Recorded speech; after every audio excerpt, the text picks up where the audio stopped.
Madam ಒಂಚೂರು ಈ ಕಡೆಗೆ ಮೇಡಮ್ ಮೇಡಮ್ ಮೇಡಮ್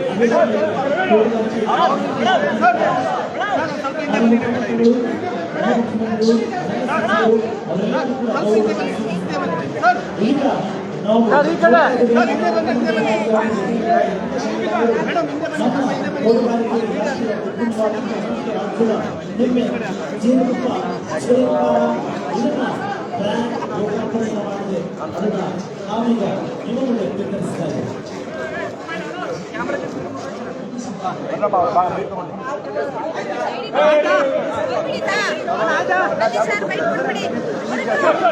ನೀವು ಅಂತ ನೀವು ಕೂಗ್ರಿ ಬರೀ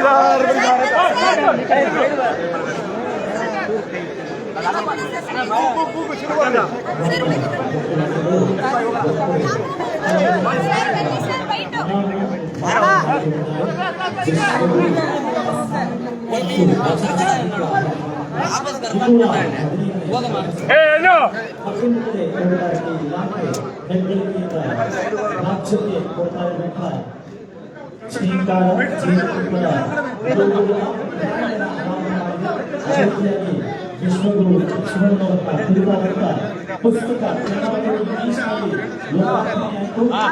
sir sir sir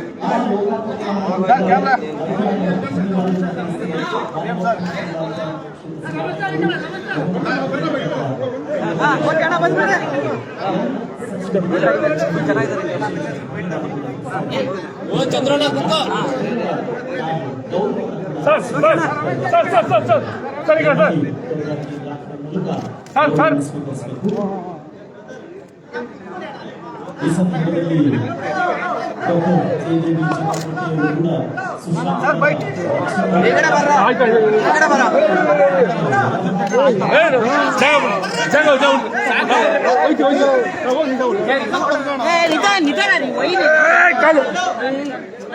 madam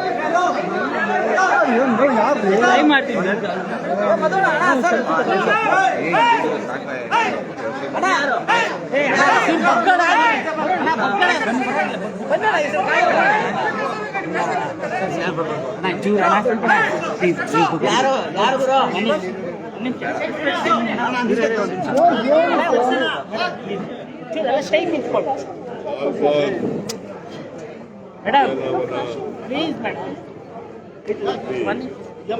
madam ಪ್ರತಿ ವರ್ಷದಂತೆ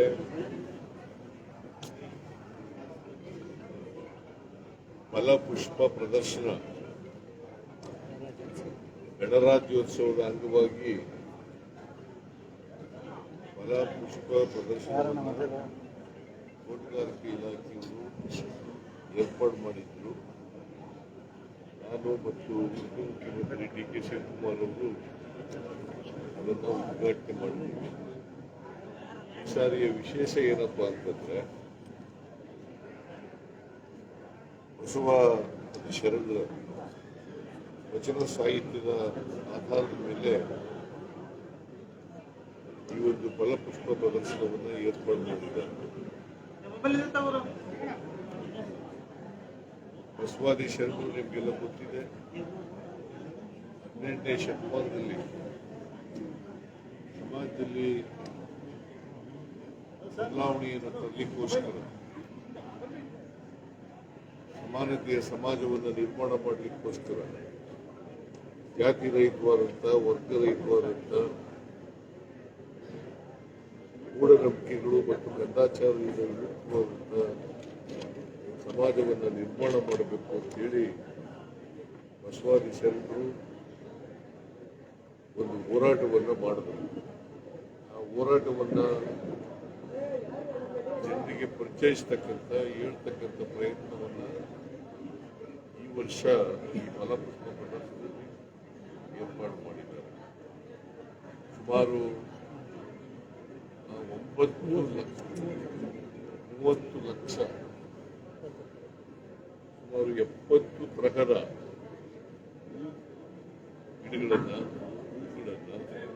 ಪ್ರದರ್ಶನ ಮಾಡಿದ್ದಾರೆ. ಬಸವಣ್ಣವರ 12ನೇ ಶತಮಾನದ ಬಸವಾದಿ ಶರಣರ ಎಲ್ಲ ವಿಚಾರಗಳನ್ನು ಜನರಿಗೆ ತಿಳಿಸ್ತಕ್ಕಂಥ ಬಸವಾದಿ ಶರಣರ ಸಂದೇಶಗಳನ್ನು ತಿಳಿಸ್ತಕ್ಕಂಥ ಪ್ರಯತ್ನವನ್ನು ಮಾಡಿದ್ದಾರೆ. ಇವತ್ತು ನಾನು ಬಿ ಕೆ ಶಿವಕುಮಾರ್ ರಾಮಲಿಂಗ ರೆಡ್ಡಿಯವರು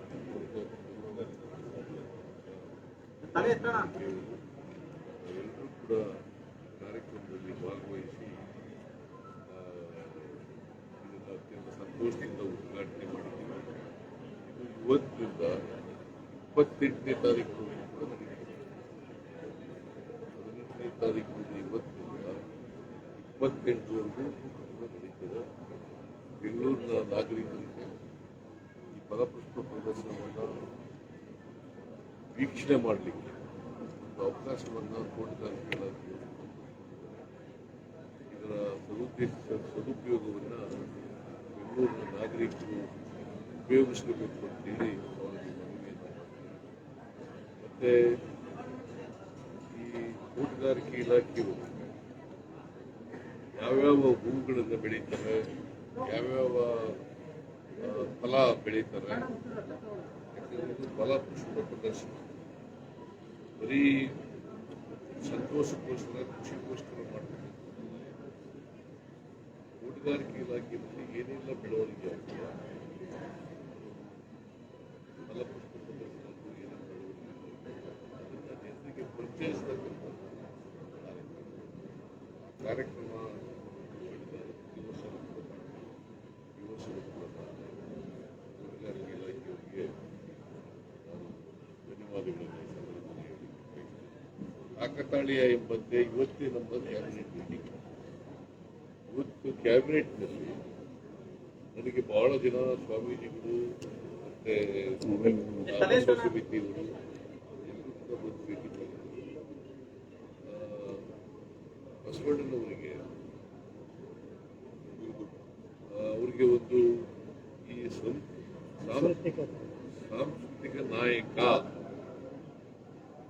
ಸಾಂಸ್ಕೃತಿಕ ನಾಯಕ ಅಂತೇಳಿ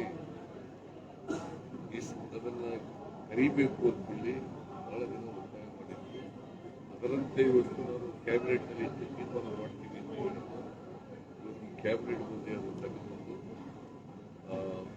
ಬಸವಣ್ಣನವರಿಗೆ ಗೌರವ ಕೊಡಬೇಕು ಅಂತೇಳಿ ಅವರ ಎಷ್ಟು ಚಿರಸ್ಥಾಯಿಯಾಗಿರಬೇಕು ಅನ್ನೋ ಇವತ್ತು ಬಸವಣ್ಣ ಕರ್ನಾಟಕದ ಸಾಂಸ್ಕೃತಿಕ ನಾಯಕ ಅಂತೇಳಿ ನಾವು ತೀರ್ಮಾನ ಮಾಡಿದ್ದೇವೆ. ಕ್ಯಾಬಿನೆಟ್ ಸರ್ಕಾರ ಅದಕ್ಕೆ ಒಪ್ಪಿಗೆ ಇದೆ. ಇನ್ನು ಮುಂದೆ ಇವತ್ತಿನಿಂದ ಬಸವಣ್ಣವರು ಕರ್ನಾಟಕದ ಸಾಂಸ್ಕೃತಿಕ ನಾಯಕರು. ಒಂದು ಎರಡನೇದು ನಾವು ತೀರ್ಮಾನ ಮಾಡ್ತೀವಿ ಅಂತ ಕ್ಯಾಬಿನೆಟ್ನಲ್ಲಿ ಶಿವಮೊಗ್ಗದಲ್ಲಿರ್ತಕ್ಕಂಥ ಜೈಲಿನಲ್ಲಿ ಆ ಜೈಲಿದ್ದಂಥ ಪ್ರದೇಶ ಸುಮಾರು 46 ಎಕರೆ ಜಮೀನಿತ್ತು. ಆ ಜಮೀನು ಆ ಮೈದಾನ ಇತ್ತಲ್ಲ ಉದ್ಯಾನವನಕ್ಕೆ ಅಲ್ಲಮಪ್ರಭು ಉದ್ಯಾನವನ ಉದ್ಯಾನವನ ನಾಮಕರಣ ಮಾಡಿದ್ವಿ. ನಮಗೆಲ್ಲ ಗೊತ್ತಿದೆ ಅಲ್ಲಮಪ್ರಭು ಕೂಡ ಶಿವಮೊಗ್ಗ ಶಿಕಾರಿಪುರದವರು, ಅಕ್ಕಮಾದೇವಿನೂ ಕೂಡ ಶಿಕಾರಿಪುರದವರು, ಅಲ್ಲಮಪ್ರಭುವರು ಕೂಡ ಶಿಕಾರಿಪುರದವರು. ಅದಕ್ಕೋಸ್ಕರ ಅವರ ಹೆಚ್ಚು ಸ್ಥಿರಸ್ಥಾಯಿಯಾಗಿರಬೇಕು ಅಂತೇಳಿ ಅವರು ಸಮಾಜ ಸುಧಾರಕರಾಗಿದ್ದರು. ಮತ್ತೆ ಬಸವಣ್ಣವರ ಕಾಲದಲ್ಲಿ ಅನುಭವ ಮಂಟಪ ಅದರ ಅಧ್ಯಕ್ಷರಾಗಿದ್ದರು. ಅನುಭವ ಮಂಟಪದ ಅಧ್ಯಕ್ಷರಾಗಿದ್ದರು. ಅವರಿಗೆ ಅಲ್ಲಿ ಇದಕ್ಕೆ ಎದ್ದಿರೋದಕ್ಕೆ ಅಂತ ಫ್ರೀಡಂ ಪಾರ್ಕ್ ಅಂತ ಇತ್ತು. ಇಲ್ಲಿವರೆಗೆ ಫ್ರೀಡಂ ಪಾರ್ಕ್ ಅಂತ ಇತ್ತು. ಅದನ್ನ ಫ್ರೀಡಂ ಪಾರ್ಕ್ ಬದಲಾವಣೆ ಮಾಡಿ ಅಲ್ಲಮಪ್ರಭು ಪಾರ್ಕ್ ಅಥವಾ ಉದ್ಯಾನವನ. ಸರ್, ಈಗ ಒಳ ಮೀಸಲಾತಿದು ಬಿಜೆಪಿ ಟೀಕೆ ಮಾಡಿದ್ರೆ ಚುನಾವಣೆ